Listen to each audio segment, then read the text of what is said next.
हम देख रहे हैं कि जी हालिया महीनों में बलूचिस्तान में दहशतगर्दी के वाक़यात में नुमाया इजाफा हुआ है, क्या मुहरिकात हैं इनके? आमिर भाई, हालिया महीनों में नहीं बल्कि मेरे ख़्याल में जब से बलूचिस्तान का तनाज़ा 2002 से शुरू हुआ है, इसमें जो भी आपने देखा है फ्लक्चुएशन है या उसमें तग़य्युर और तबद्दुल आते जा रहे हैं, उसकी बुनियादी वजूहात वो सियासी हैं। वहाँ पर तरक्की का जो एक मयार है उस पर कभी तवज्जो दी नहीं गई। वो माशी तौर पर महरूम सूबा है। जो तरक्की का खसारा है उसको कभी संजीदगी से समझने की कोशिश नहीं की गई, और इसीलिए बलूचिस्तान के हवाले से जो पॉलिसी बनी है वो सिर्फ सेक्यूरिटी सेंट्रिक, यानी उसको तहफ़्फ़ुज़ाना, या आप कहेंगे कि किसी न किसी तरीके से कि कैसे सिक्योरिटी नुक्ते नज़र से बलूचिस्तान को सियासी तौर पर मुस्तहकम किया जाए। तो एक ऐसा सूबा जो तकरीबन तारीख़ी तौर पर 100-200 साल से मुसलसल एक पॉलिटिकल प्रोसेस से गुज़रा हो, उसने कॉलोनियल जो है उस वक्त रूल्स के ख़िलाफ़ भी, ऑक्यूपेशंस के ख़िलाफ़ भी उन्होंने रेजिस्टेंस की हो, उन्होंने पॉलिटिकल स्ट्रगल की हो ऑटोनॉमी के लिए, नेशनल राइट्स और आइडेंटिटी के लिए। फिर जब पाकिस्तान का हिस्सा बनाया है तो बहुत सारे कमिटमेंट्स हैं, बहुत सारे सेफगार्ड्स हैं, बहुत सारी तकारीर हैं, बहुत सारे वादे और वहीद हैं। मोहम्मद अली जिन्ना साहब से लेकर कहीं भी हुक्मरान जितने भी गुजरे हैं, तो उन सबको मद्देनज़र रखा जाए। किसी दिन बलूचिस्तान का प्रॉपर ऑडिट, मैं और आप तो प्रोग्रामों में बैठकर करते हैं, हम सब कहते हैं कि बलूचिस्तान के मसाइल क्या हैं, इसका हल कैसे निकाला जाए, लेकिन ये 10 से 15 मिनट के किसी भी मजलिस में या किसी भी प्रोग्राम में, किसी मुज़ाकरे में इन पे बात नहीं हो सकती। बलूचिस्तान का ये 70 साल का जो तनाज़ा पाकिस्तान के वफाक के साथ, मुख्तलिफ हुकूमतों के साथ, मुख्तलिफ इदारों के साथ जो बतदरीज बढ़ता जा रहा है, कम होता नहीं जा रहा है, इसका एक बहुत डिटेल एनालिसिस और एक ऑडिट होना चाहिए। और वो तब हो सकता है जब आपके पास वफाक में, यानी वफाक हमारा भी इस वक्त तो मरकज़ है, वफाक नहीं है, क्योंकि फेडरेशन में 3 चीज़ें बड़ी इंपॉर्टेंट होती हैं। एक है इक्वलिटी, एक है इक्विटी और एक है इंक्लूसिविटी। ये तीनों चीज़ें बदकिस्मती से हमारे वफाक में, जिनको हम कहते हैं मसावात हो, इंसाफ हो, इश्तराक हो या शराकत हो, ये तीनों चीज़ें हमारे वफाक में इस वक्त मौजूद नहीं हैं। ये प्रिंसिपल्स हैं, उसूल हैं वफाकियत के। जब ये चीज़ें नहीं होंगी तो आप किसी भी इतने गंभीर मसले को, इतने गंभीर जो बलूचिस्तान की तकलीफ और मुश्किलात हैं, इन पे आप एक कोई बहुत बड़ी पॉलिसी डेवलप नहीं कर सकते, पॉलिसी फ्रेमवर्क नहीं बना सकते। बातचीत तो मुझे समझ खता कलामी में कर रहा हूँ आपकी, मैं कहते हैं रवां दवा गुफ्तगू को तोड़ रहा हूँ। आप ही के सूबे से ताल्लुक़ रखते हैं अनवारुल हक काकड़ साहब, उनसे भी मैंने इसी तरह का सवाल किया, तो फॉर्मल इंटरव्यू में किया था। उन्होंने कहा कि जी मतलब है कि एहसास महरूमी के शिकार तो मुल्क के बहुत सारे और भी इलाके हैं, और बहुत सारे इलाकों में गुर्बत है, तरक्की में वो पीछे भी हैं बकौल उनके, लेकिन वहाँ पर इस तरह की कार्रवाइयाँ नहीं होती हैं कि मतलब है मासूम शहरी भी हैं निशाना बन रहे, भी निशाना बन रहे हैं, सिक्योरिटी फोर्सेस भी बन रही हैं। तो यहाँ पर मतलब है कि ठीक है तरक्की का, उस पर मेरे ख्याल में तमाम ही बड़ी सियासी जमातें मुत्तफ़िक़ हैं, हमारे इदारे मुत्तफ़िक़ हैं कि जी बलूचिस्तान को ऊपर लेकर आना है, लेकिन उससे पहले ये जो उसका एक वायलेंट हम देखते हैं एस्पेक्ट, उसकी क्या वजह है? देखें, तरक्की से महरूमी को कोई जवाज़ बना के बलूचिस्तान में कोई सियासी जद्दोजहद नहीं हुई है। To be very honest, Balochistan के अंदर जब पाकिस्तान के साथ इल्हाक हो रहा था, वो बलूचिस्तान की उसकी सियासी अय्यत, हैसियत और आने वाला जो भी हमारा फेडरल फ्रेमवर्क या मॉडल जो बन रहा था, उसके अंदर बलूचिस्तान को कैसे जो है रखा जाएगा, संभाला जाएगा, उस पर शुरू से बहस व मुबाहिसे होते रहे हैं। इसलिए आप अगस्त 1947 1948 के बाद जो भी डॉक्यूमेंट्स है उठा के देख लें, कोई भी कैबिनेट की मीटिंग उठा के देख लें, Balochistan has been part and parcel of different negotiation, discussions and meetings. तो बलूचिस्तान का सबसे पहला तनाज़ा सियासी है। अभी वो अलग बात है कि वो कुछ समझते नहीं हैं, उनको वो सब यही कह रहे हैं जी। उसके बाद जब सियासी हवाले से बलूचिस्तान को वफाक के फेडरल फ्रेमवर्क में सही जगह मिल नहीं पाई, 1 यूनिट आया, बलूचिस्तान की शिनाख्त ख़त्म कर दी गई, बलूचिस्तान के वसाइल से मुतल्लिक, बलूचिस्तान के मसाइल से मुतल्लिक संजीदगी का मुजाहरा नहीं किया गया, बलूचिस्तान की सियासी लीडरशिप जब मसाइल को उजागर कर रही थी, उनको जेल और जिंदान में डाले गए, तो ये तफरीक और एक माबैन ये जो हमारे वो बढ़ता गया। फिर 70s में जब बलूचिस्तान को उसकी प्रोविंशियल स्टेटस मिला, क्योंकि हम बांग्लादेश खो बैठे, इस वजह से बलूचिस्तान को स्टेटस दिया गया, वरना अगर मेरे ख्याल में बांग्लादेश पाकिस्तान का अभी तक हिस्सा होता, शायद बलूचिस्तान तो किसी डिस्ट्रिक्ट या कॉलोनी की तरह अभी भी है, इससे भी कम उसकी हैसियत होती। उसके बाद से आज तक हम चाहते हैं कि बैठें, हम पॉलिटिकल ऑडिट करें, हम डेवलपमेंट ऑडिट करें, हम इकोनॉमिक ऑडिट करें, हम नेचुरल रिसोर्सेज से हवाले से जो उसका इम्पैक्ट है हमारी इन्वायरमेंट पे, हमारी लाइवलीहुड पे, हमारी पीस पे, हमारी सिक्योरिटी पे, उसको ऑडिट करें। फिर ह्यूमन डेवलपमेंट इंडेक्स है, 100 पाकिस्तान के अंदर 102 103 अजला हैं, उनमें हम इन सब का कंपैरिजन करें। डेवलपमेंट बाद में ग्रेजुअली आ जाता है। मतलब आप मुसलसल किसी को दानिस्ता तौर पर गरीब रखते हैं, उसके वसाइल से महरूम रखते हैं, उसके सूबे से निकलने वाली गैस से महरूम रखते हैं, कोयले से महरूम रखते हैं, तालीम से महरूम रखते हैं। फिर जब वसाइल इकट्ठे होते हैं तो आप सिर्फ आबादी को बुनियाद बनाकर उनकी तकसीम करते हैं। जो कॉन्स्टिट्यूशन में इंटरनेशनल प्रिंसिपल्स हैं उन सबको इग्नोर करते हैं, नज़रअंदाज करते हैं। तो आपके ख्याल में ये सारी चीज़ें एक्यूमुलेट होके एक तनाज़े की शिकल इख्तियार नहीं करते? जो आप शिकायतें कर रहे हैं, आप जो शिकायतें कर रहे हैं, मेरे ख्याल में कोई भी मुहिब्बे वतन पाकिस्तानी से इनकार कर ही नहीं सकता। वो चाहेंगे कि जी बलूचिस्तान में तरक्की हो, वो चाहेंगे मेरे ख्याल में हमारी वफाकी जमातें हों, हमारे इदारे हों। लेकिन हम पाकिस्तानी से बात करें, जो आप बात करें बड़ी मंतकी है और बड़ी जायज़ सी लग रही है ना कि जी मतलब तरक्की में आप बराबरी का हिस्सा दें, और क्योंकि ज़्यादा पसमानदा है तो ज़्यादा हमें फ़ंड्स की ज़रूरत है। और मेरे ख्याल में इसके ऊपर अब गुफ्तगू कहीं पे शुरू भी हो गई। लेकिन जब आप जैसे लोग जो मतलब जिनके कम्युनिकेशन स्किल माशाल्लाह बड़ा ज़बरदस्त है, बात करते हैं, आप इस्लामाबाद में मौजूद हैं, तो क्या आपको जवाब मिलता है? मतलब ये एक मंतकी बात का, एक ऐसी बात जो कि इंसाफ पे मबनी है, उसके ऊपर क्या कहती हैं जो बड़ी सियासी जमातें हैं, उनसे आपके इत्तेहाद भी रहे हैं, क्या उनका रद्द-ए-अमल होता है? आमिर भाई, let's to be very honest, बड़े इखलास के साथ मैं आप तमाम दोस्तों की कोशिशों और काविशों को सराहता हूँ जिन्होंने मीडिया या पब्लिक स्पेस में जो बलूचिस्तान के इशू को हाईलाइट किया। यहाँ पे जब हम 2004 या 5 में थे, जब बलूचिस्तान से मुतल्लिक कमेटी बनी, उस वक्त बलूचिस्तान से हवाले से कुछ संजीदा 2-3 महीने में कुछ गुफ्तगू हुई।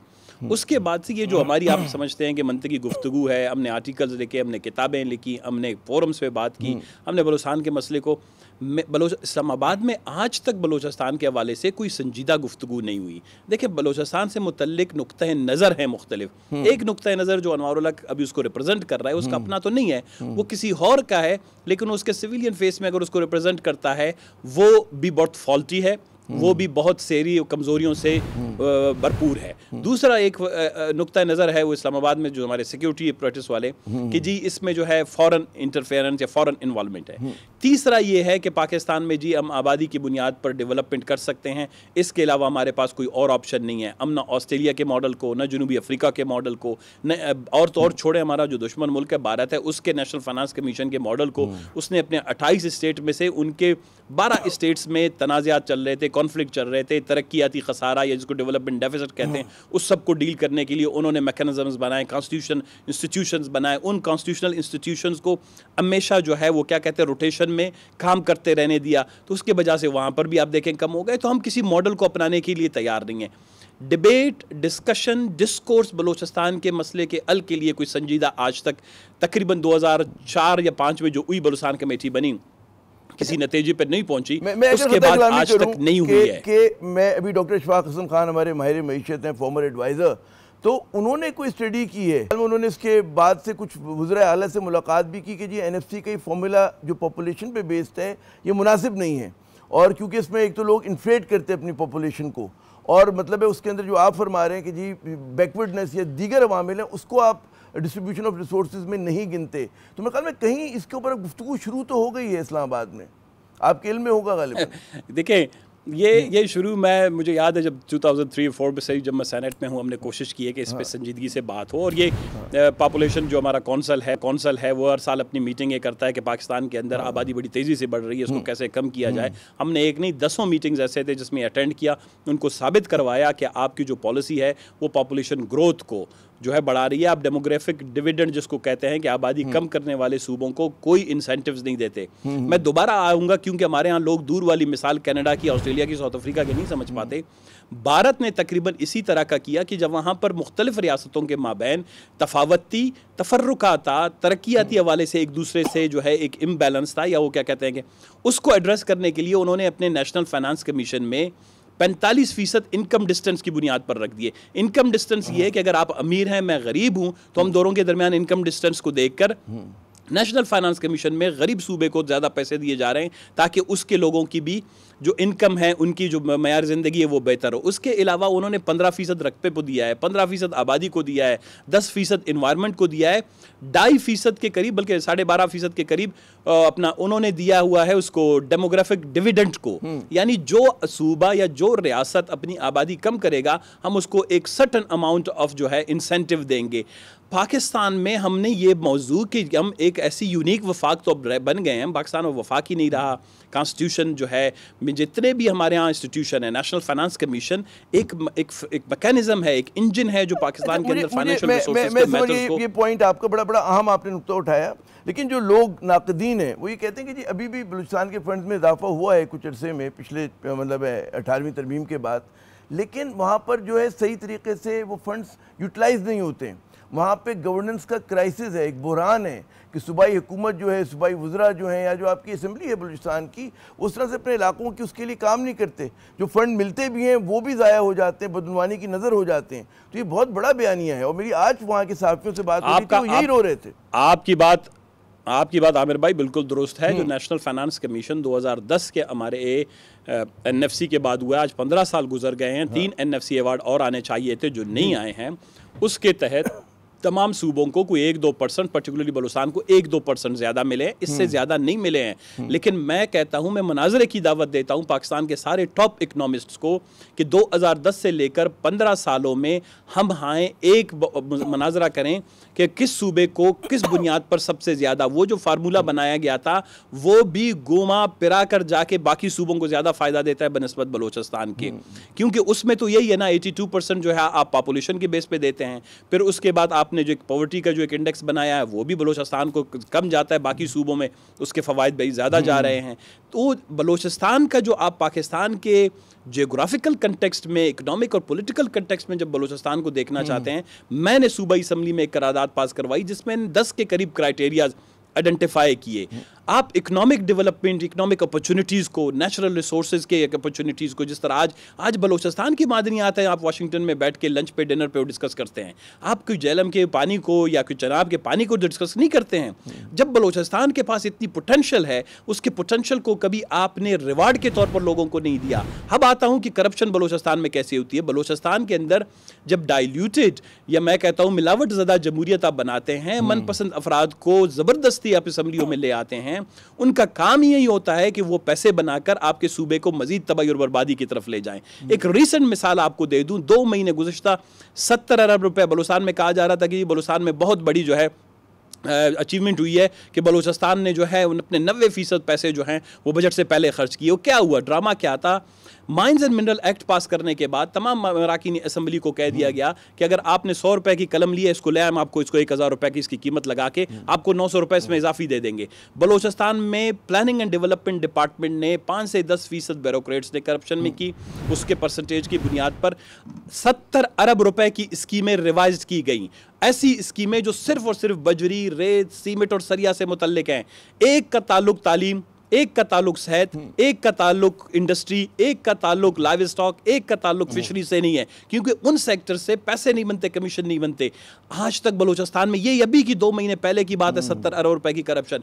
और वो करप्शन कौन करते हैं? जिनको बहुत बड़ी सपोर्ट हासिल होती है मुक्तदरा के, जो मुक्तदरा के बयानियों को तोड़ मड़ोड़ के सफ़ेद कपड़ों में बैठ कर जिस तरह आपने मुझसे पहले नाम लिए वो पेश करते हैं। बलूचिस्तान के साथ इस वक्त जो फाइनेंशियल टेररिज्म हो रही है बलूचिस्तान के अंदर, जो इस वक्त वो मालियाती इंतशार या तशद्दुद या दहशतगर्दी हो रही है, वो बलूचिस्तान के अंदर इस ह्यूमन टेररिज्म से ज़्यादा या वायलेंस से ज़्यादा बड़ी तकलीफ दे है। लेकिन बलूचिस्तान के इन एस्पेक्ट्स पर बदकिस्मत ये है कि अभी तक भी कोई भी इदारा संजीदगी से, मैंने बार ये बात कहा है कि let's have a Balochistan debate, let's have a grand debate on Balochistan, convention centre को बेस बनाएं, 7 से 10 दिन तक एक्सपर्ट्स को बिठाएं, बलूचिस्तान की जितनी सियासी, माशी, माशरती, इक्तिसादी, इंतखाबी, मकामी तौर पर ये तकलीफें और मुश्किलात है, इनको ऑडिट करते हैं। आपने अगर अच्छी पॉलिसियां बनाई हैं तो उनका इम्पैक्ट क्यों नहीं आ रहा? बहुत मुख्तसर है, हमारे पास 1-2 मिनट रह गए। मुझे बताइए कि ये इनिशिएटिव जो है मरकजी धारे की जो कॉम्प्रेस जमातें बलूचिस्तान की, वो क्यों नहीं लेती? कम से कम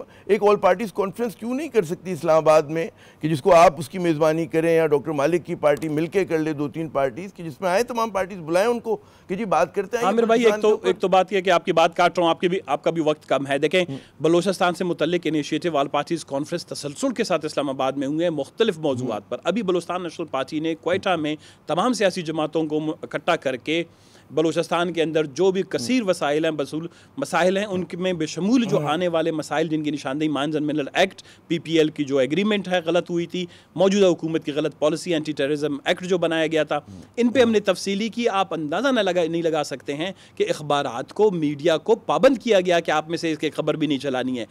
कॉन्फ्रेंसेस की ऑल पार्टीज अभी रिसेंटली हुई थी जिसमें ये तमाम जमातों ने बैठ के जो है बलूचिस्तान में बिलखुसूस जो है वो माइंस मिनरल एक्ट के हवाले से, SIFC के हवाले से, मिनरल इन्वेस्टमेंट फैसिलिटेशन अथॉरिटी के हवाले से सारी बातें की। आप मुझे बताएं, स्पेस नहीं है कि आप पाकिस्तान अपनी बात को किसी सेमिनार, किसी ऑल के ज़रिए से कहीं पहुंचाए। जब तक रियासत ने ये महसूस नहीं किया है कि उससे गलतियां हो रही हैं और वो एक डिबेट इनिशिएट नहीं करे, उस वक्त तक ये जो बाहर से जो आवाज़ें आती हैं किसी सेमिनार में, किसी आल में, इस आपके और मेरे TV प्रोग्राम में, इनका असर नहीं पड़ रहा है क्योंकि जो लोग हैं उन्होंने अपने कान बंद कर लिए हैं। और बदकिस्मती से उनकी इस पॉलिसी के बायस बलूचिस्तान के अंदर आम गरीब आदमी तकलीफ का, अमवात का, तशद्दुद का, बेरोज़गारी का, बदअमनी का शिकार है। सरहदात बलूचिस्तान में बंद है, इंटरनेट बलूचिस्तान में बंद है, पानी और बिजली बलूचिस्तान में वैसे भी 18-18 घंटे की लोड शेडिंग होती है। करप्शन बलूचिस्तान में इस वक्त मुझे बड़ा अफसोस हो रहा है, मुझे खता कलामी माजरत खता कलामी करनी पड़ती है। मुझे इस सेगमेंट को वाइंड अप करने सनाउल्लाह बलोच साहब बहुत बहुत शुक्रिया कि आपने दिया, कोशिश की कि बलूचिस्तान के मसाइल को उजागर कर सके। और बहुत ही अहम तजवीज़ इन्होंने दी है कि एक ग्रैंड डिबेट की ज़रूरत है। बलूचिस्तान जो हमारा बड़ा दुखी सूबा है और उसके ज़ख्मों पे मरहम रखने की ज़रूरत है। उसका नुक्ता आगाज़ जो होगा वो बिल्कुल गुफ्तगू से होगा। यकीनन जो बैरूनी दुश्मन भारत है वो फ़ायदा उठाता है, वो वहाँ पर कहते हैं दहशत गर्दी का मुर्तकिब हो रहा है, लेकिन फिर वो पाकिस्तान के अंदर जो फॉल्ट लाइन्स है उनको इस्तेमाल करता है।